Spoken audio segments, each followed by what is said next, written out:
언젠가 허드슨 테일러라고 하는 사람, 중국 선교의 아버지라고 불리워지는 이 사람의 전기를 접할 때 교회의 중요성에 대해서 참 큰 깨달음을 얻은 적이 있었습니다.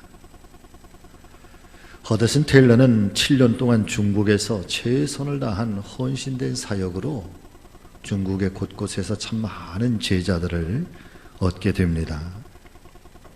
그리고 7년이 되어서 안식년을 보내기 위하여 1년 동안 영국으로 돌아가서 새로운 도약을 위해 영적인 준비와 육적인 준비를 마치고 다시 중국으로 돌아오게 되는데 이게 웬일일까? 지난 세월 7년 동안 정말 수많은 고생을 하면서 양육하고 키워 놓았던 제자들이 뿔뿔이 흩어졌고 다시 옛생활로 돌아가서 전혀 믿음이 없는 사람처럼 살아가고 있었던 것입니다.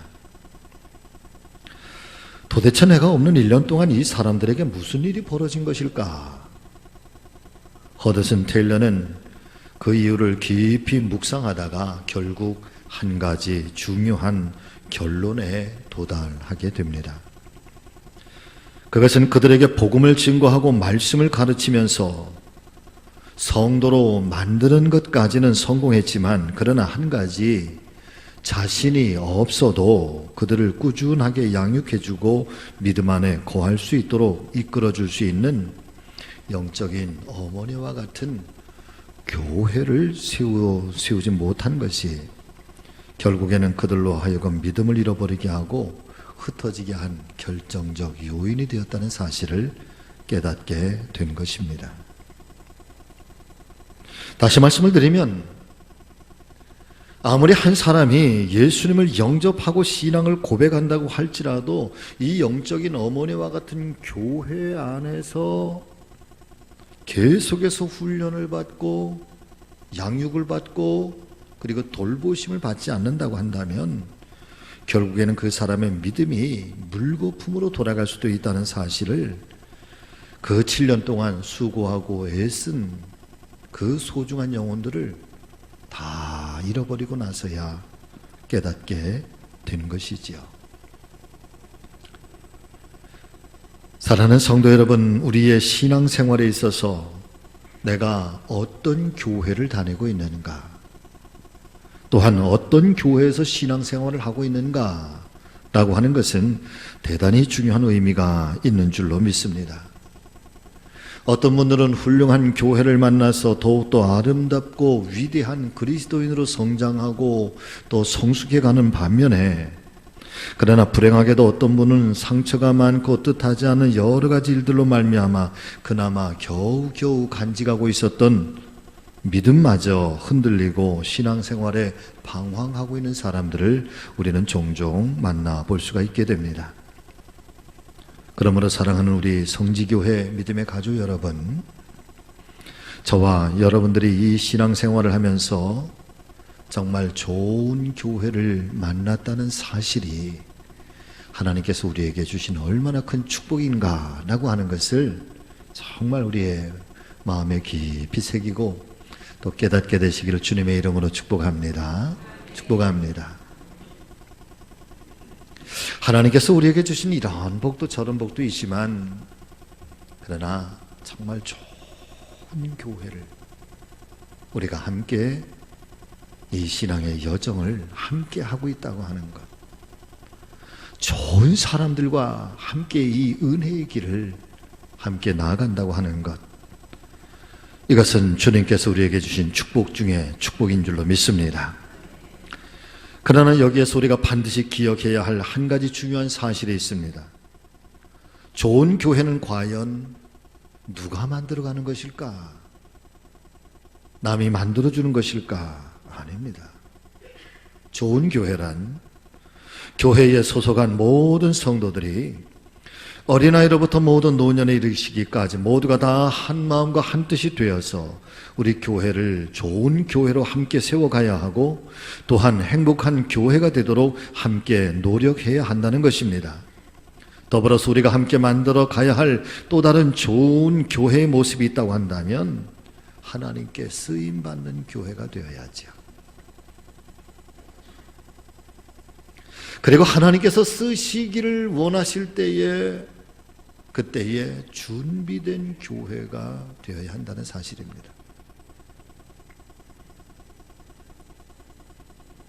저는 우리 교회가 한때 반짝하고 눈에 띄었다가 한순간 시들어가고 쇠퇴하는 교회가 아니라 지난 66년의 역사 동안 하나님 영광을 나타내며 하나님 기뻐하시는 교회였던 것처럼 앞으로도 주님께서 이 땅에 오시는 그날까지 우리 교회는 날마다 성장하고 부흥하고 무엇보다도 하나님께 쓰임받는 그런 축복의 교회가 될 수 있기를 예수님의 이름으로 간절히 축복하고 또 소망합니다. 올해 2019년도를 시작하면서 한 가지 마음의 소원이 있다면 그런 우리 교회에 속한 모든 성도님들이 정말 불꽃 같은 신앙,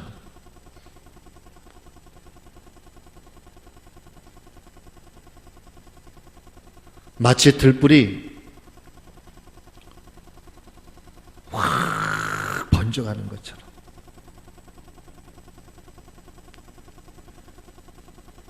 그래서 그 불꽃이 확 타올라서 아주 산산이 다 타나서 그냥 하얗게 재만 남게 되는 것처럼 우리 교회의 하나님의 사람들이 그런 불꽃 같은 신앙으로 이 하나님의 교회를 사랑하고 이 교회를 하나님 앞에 정말 쓰임받는 교회가 되도록 그렇게 함께 이 길을 나아가는 사랑하는 우리 교회 모든 믿음의 성도님들 되시기를 예수님의 이름으로 간절히 축원을 드립니다. 할렐루야. 그렇다면 올해 우리 교회 안에 일어나야 할 어떤 영적인 부흥과 축복이 있다면 과연 무엇일까? 첫 번째는 한 분 한 분 한 사람 한 사람마다 먼저 우리의 가슴에 잃어버렸거나 혹은 놓쳐버렸던 사명이 회복될 수 있기를 주의 이름으로 축복합니다. 우리 안에 한 사람 한 사람마다 잃어버린 이 사명, 놓쳐버린 사명이 다시 회복이 될 때에 놀라운 부흥의 역사가 일어나게 될 것입니다. 오늘 함께 봉독하신 본문의 말씀을 보면은 베드로를 비롯한 몇몇의 제자들이 예수님께서 십자가에서 달려 돌아가시게 되니까 실망하고 낙심한 나머지 과거에 자기의 자리로 돌아가서 이 갈릴리 고기잡이 어부의 삶으로 다시 돌아가고 말았습니다. 그런데 부활하신 주님께서 다시 이들에게 찾아가셨는데 그날도 처음 예수님이 만났던 것처럼 제자들이 밤새도록 고기를 잡았는데 한 마리도 잡지 못했단 말이에요. 그런 제자들의 모습을 밤새도록 지켜보셨던 예수님이 다음날 아침 새벽 미명에 친히 아침 조반을 준비하신 후에 그리고 그들을 불러서 함께 식사를 나누면서 대화를 나누시는데 그때에 특별히 시몬 베드로에게 이런 말씀을 하십니다. 요한의 아들 시몬아, 내가 이 사람들보다 나를 더 사랑하느냐? 요한의 아들 시몬아, 내가 나를 사랑하느냐? 요한의 아들 시몬아, 내가 정말 나를 사랑하느냐? 세 번씩이나 예수님께서 반복하시면서 이 똑같은 질문을 시몬에게 묻고 또 묻고 또 묻습니다. 세 번째는 이 시몬이 마음에 근심하면서 제가 주님 사랑하시는 것 주님이 더 잘 아시지 않습니까? 예, 주님, 제가 정말 주님을 사랑합니다. 사랑 믿음의 가족 여러분, 그런 베드로의 신앙의 고백을 들으시고 예수님께서 내 어린 양을 먹여라, 내 어린 양을 쳐라, 내 어린 양을 먹여라 그렇게 대답하시면서 다시 한번 시몬 베드로를 불러주셨고 결국 시몬 베드로는 이날 예수님과의 부활하신 후에 이 만남의 사건이 계기가 돼서 그동안 잃어버렸던 삶의 기쁨을 회복하게 되고 무기력했던 자신의 인생이 변화되어 기독교 역사상 없어서는 안 되는 위대한 사도로서의 그런 불꽃 같은 인생을 살게 되었다는 사실이죠. 그리고 오늘 본문 속에서도 이미 예표가 되어 있는 것처럼 그 바울, 그 베드로가 마지막 십자가에서 함께 순교를 당하는데 나 같은 죄인이 어찌 예수님과 같이 죽을 수가 있겠습니까? 저는 십자가에 거꾸로 달려서 나를 달아주세요.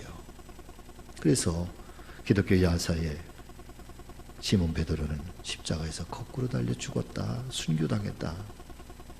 그러면서도 기꺼이 그 길을 가는 위대한 사도의 삶을 살게 되는 것이 사랑하는 여러분, 오늘 본문의 터닝 포인트가 되는 장면입니다. 오늘 아침 이정의 말씀을 통해서 간절히 소망하면서 축복하는 것은 저와 여러분들도 베드로처럼 연약했던 우리의 삶이 변하여 우리의 남겨진 생에 정말 불꽃처럼 타오르는 축복의 생애가 되시기를 예수님의 이름으로 축원을 드립니다. 사랑하는 성도 여러분, 하나님의 거룩한 교회에 가장 중요한 것은 무엇이겠습니까? 바로 사람들입니다. 그 교회의 성도들인 것이죠.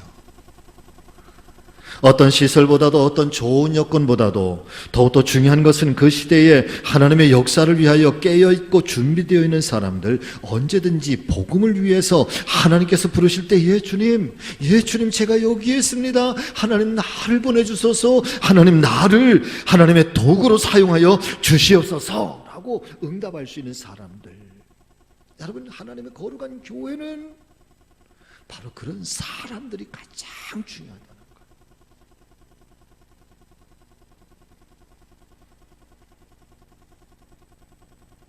오늘날 교회마다 사람들은 많은데 성도가 없다고 합니다. 아니, 성도들은 많은데 부름받은 소명자가 심히도 적다고 합니다. 소명자가 되기보다는 성도의 수준에서 머물기를 바라고 교인의 수준에서 머물기를 바란다는 것이지요. 여러분, 복음서의 말씀을 가만히 한번 정말 깊이 있게 묵상을 해보세요. 예수님을 중심으로 해서 예수님의 주변에 사람들이 세 부류의 사람들이 있습니다. 첫 번째는 베드로와 요한과 야고보 세 명의 제자가 있어요. 그리고 그 세 명의 제자 그 주변에는 12명의 제자가 있고, 그리고 12명의 제자들 주변에는 주님을 따라가는 70여 명의 제자들이 있고, 그리고 70여 명의 제자들 그 외에는요, 성경이 뭐라고 표현을 했는가 하면 무리들이라고 표현을 하고 있습니다.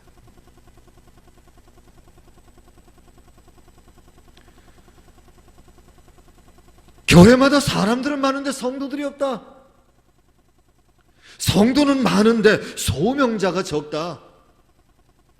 그래서 그리스도를 믿고 이 신앙의 삶을 살고 이 거룩한 은혜의 길을 걷는다고 하면서도 그러나 우리는 제자의 반열에 올라가는 것을 거절하고 그냥 교인의 수준에서 머물러 있기를 바란다는 거죠. 이것이 바뀌어져야 합니다.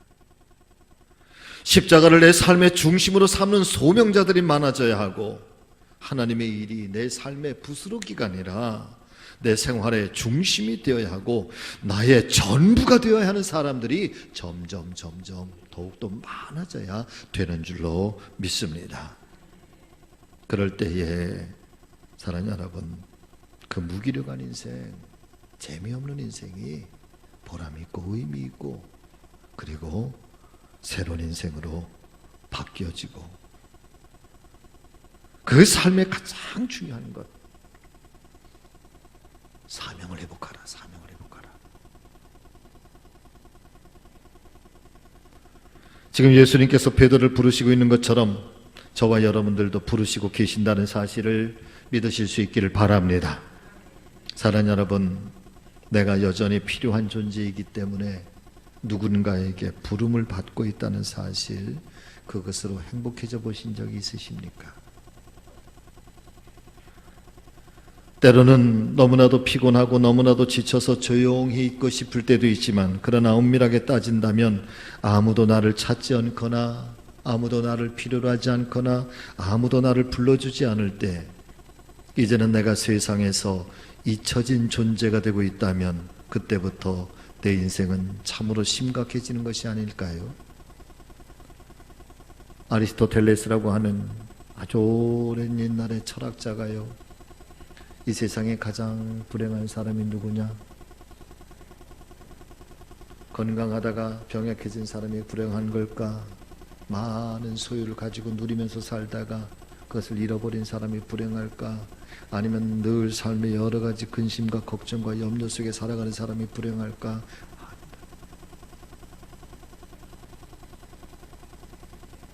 병약해진 사람보다 더 불행한 사람이 있고, 소유를 잃어버린 사람보다 더 불행한 사람이 있고, 염려와 걱정과 근심 속에서 하루도 기뻐할 날이 없는 사람보다 더 불행한 사람이 있는데, 그 사람은 잊혀진 사람이라는 거예요. 잊혀진 사람. 아무도 불러주지 않는다. 아무도 기억해주지 않는 사람. 지금 예수님께서 시몬 베드로를 부르고 있는 것은, 사랑하는 여러분, 아직도 나는 내가 필요하다.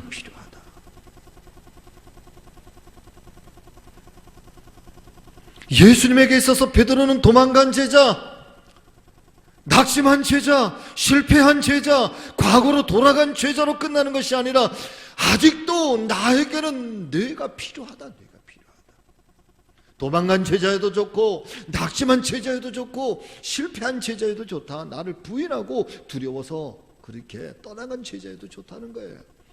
그러나 아직도 나에게는 내가 필요하다. 사랑하는 여러분, 오늘 저와 여러분들은 주님께서 우리를 부르시는 그 음성을 통해서 나는 아직도 주님께 필요한 존재임을, 또 그 존재감으로 인해서 행복해지시는 저와 여러분 모두가 되시기를 주님의 이름으로 여러분을 축원합니다. 축복합니다. 여러분, 그것이 사명입니다. 그것이 사명입니다. 내가 아직도 필요한 존재구나. 내 남편에게, 내 아내에게, 우리 아이들에게, 우리 교회에, 주님의 나라에 아직도 주님이 나를 필요로 하구나.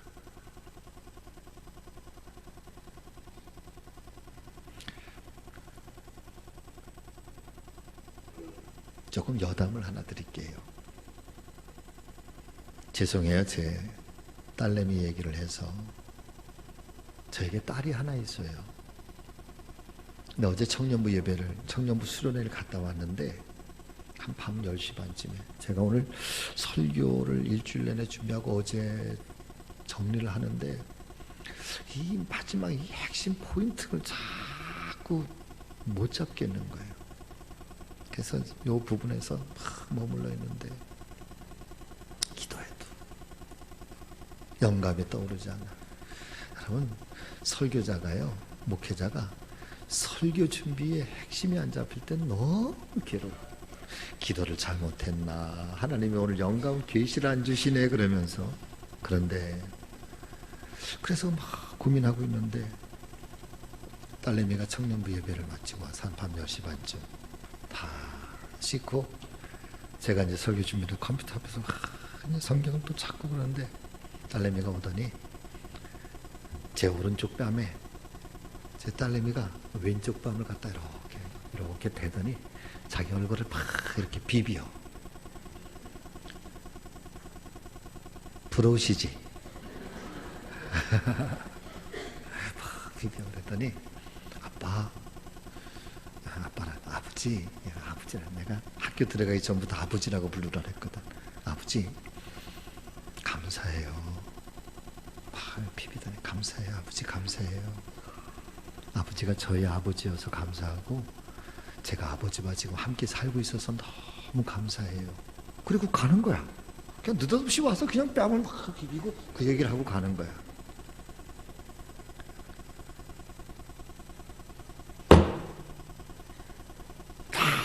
제 가슴 속에 오는.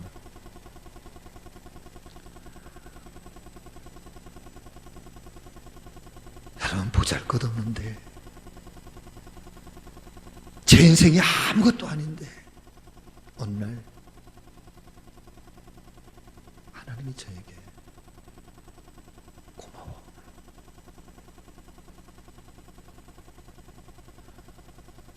네가 내 일을 해줘서 고마워,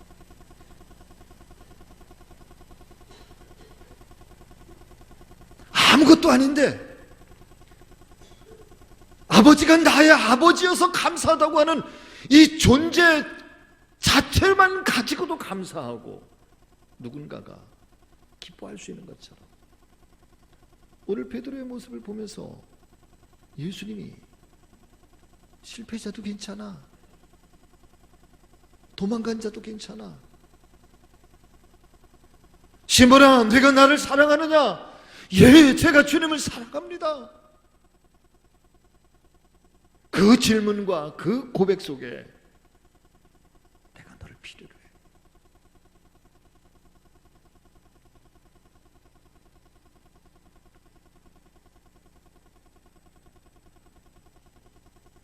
사랑하는 성도 여러분, 역설적인 말씀이지만 신앙생활은 곧 예수의 사람으로 우리가 살아간다고 하는 것은 무거운 짐을 스스로가 지는 것입니다. 한 선교사님께서 아프리카로 선교를 갔습니다. 원주민들과 함께 강을 건너 그 원주민 부족을 가야 되는데, 그런데 그 강을 건너가기 전에 갑자기 그 부족 원주민 한 사람이 커다란 돌덩어리를 하나 가지고 오더니 선교사님 가슴에다가 턱 안겨주는 거예요. 아니, 강을 건너가야 되는데 최대한 몸을 가볍게 하고 몸을 편하게 하고 그래야 이 강을 건너갈 텐데, 아니 왜 이렇게 무거운 돌덩어리를 하나 주는 거야. 그래서 불평을 합니다. 근데 가만히 보니까 다른 원주민들도 다 머리에 커다란 돌덩어리 하나를 이고 어떤 사람은 가슴에 안고 갑니다. 그러면서 이것을 낑낑 안고 들어가는데 얼마 못 가서 금방 깨닫게 된 거지요. 그 강의 한 중앙에는 보이지 않는 급류가 흐르고 있었던 겁니다. 아마도 이 커다란 돌이 무게를 잡아주지 않았다고 한다면 급류에 그만 휩쓸려 떠내려갔을 것이고 강을 건너지도 못한 채 죽을 수밖에 없었을 것입니다. 원주민들은 이 커다란 돌덩어리가 무거운 짐인 것만은 틀림이 없지만 결국에는 그 무거운 짐이 오히려 자신들을 살릴 수 있는 생명의 짐이라는 사실을 그들은 알고 있었던 것입니다. 사랑하는 믿음의 가족 여러분, 가벼운 것만이 우리를 살리는 것이 아닙니다. 편안하고 안정된 것만이 행복한 것은 아닙니다. 하나님께서 저와 여러분들에게 이 사명이라고 하는 무거운 짐을 지게 하시고 이 신앙의 길을 가게 하시는 것은 우리를 힘들게 하기 위한 것이 아니라 우리를 살리기 위한 것임을 깨닫게 되시기를 주의 이름으로 축복합니다. 한 해 저와 여러분들에게 하나님께서 안겨주신 무거운 짐덩어리가 무엇일까요? 혹여나 그 무거운 짐 때문에 불평하고 계시지는 않으십니까? 선하신 하나님을 믿으십시오. 여러분들께서는 무겁다 불평하는 그 무거운 사명의 짐이 오히려 저와 여러분들을 살리는 생명의 짐이라는 사실을 알고 오늘도 주님은 저와 여러분들 향해서 말씀하시는 거지요. 아무개야, 나는 여전히 지금 내가 필요해. 여러분, 믿음이 뭐냐? 하나님의 음성을 듣는 거예요. 신앙의 회복, 우리의 거듭남이라고 하는 게 도대체 뭐냐? 성화라고 하는 게 도대체 뭐냐?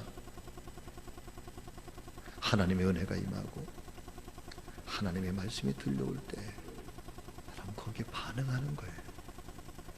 하나님 말씀과 하나님의 역사 속에는 중간에 반응이라고 하는 영적인 공간이 있단 말이에요. 하나님이 찾아오고 내가 찾아오고 그 공간 속에 믿음의 응답이 있고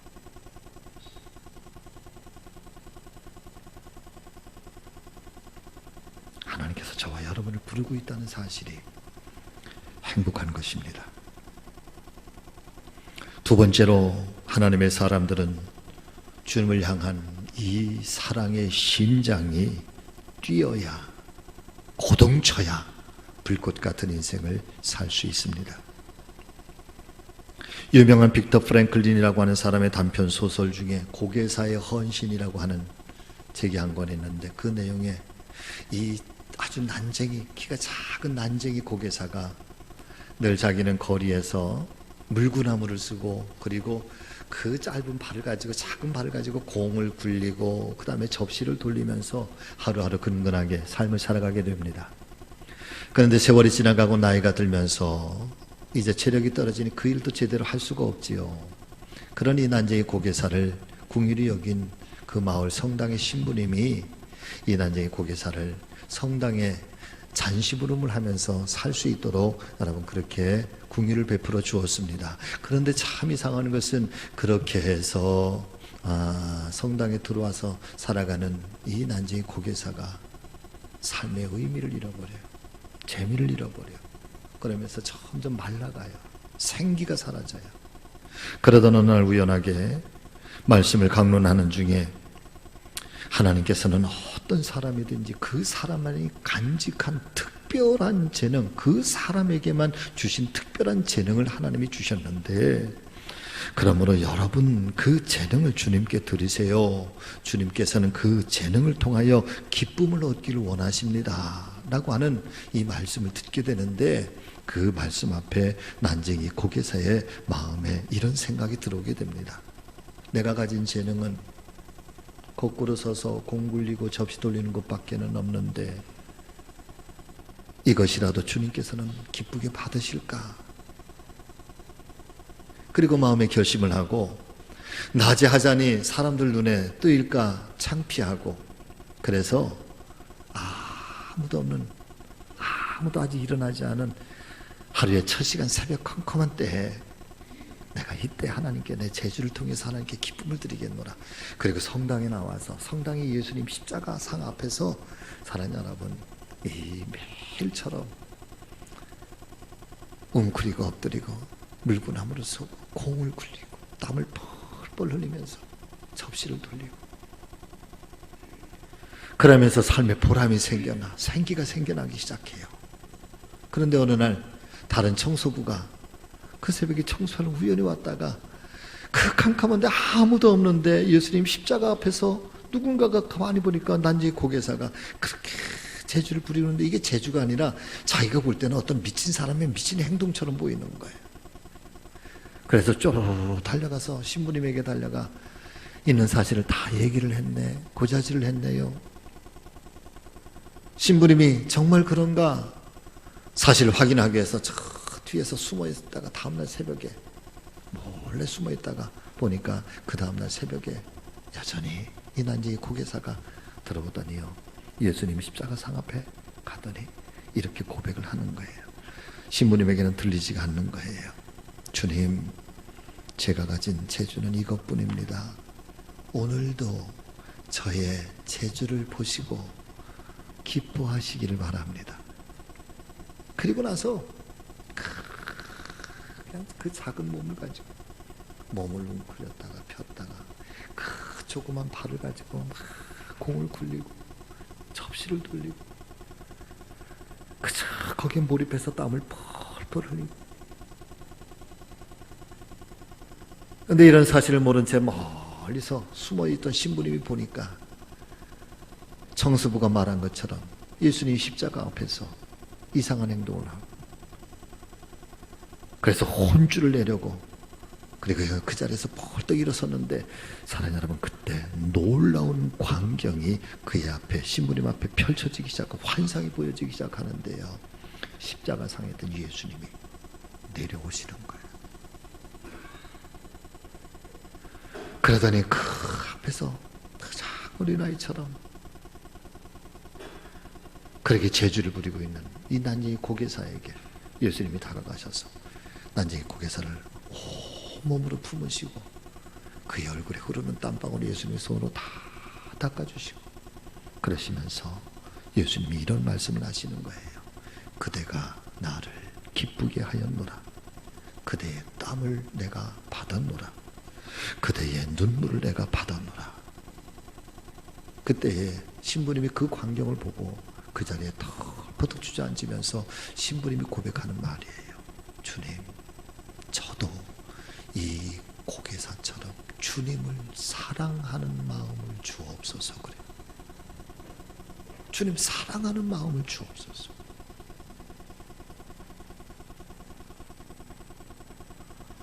오늘 본문의 말씀을 살펴보면은 예수님께서 시몬 베드로에게 반복해서 3번이나 질문하고 있는데 그 질문이 시몬아, 내가 나를 사랑하느냐? 내가 나를 사랑하느냐? 내가 나를 정말 사랑하느냐? 왜 예수님께서는 한 번도 아니고 2번도 아니고 3번씩이나 그렇게 반복해서 말씀을 하시고 있는 걸까? 사랑하는 여러분, 시몬에게 사명을 맡기시기 전에 시몬에게 한 가지 확인하고 싶은 거 있는 거야. 확인하고 싶은 게 있는 거야. 정말 사랑하는지, 너는 여전히 나를 사랑하고 있는지, 그 사랑이 변하지는 않았는지.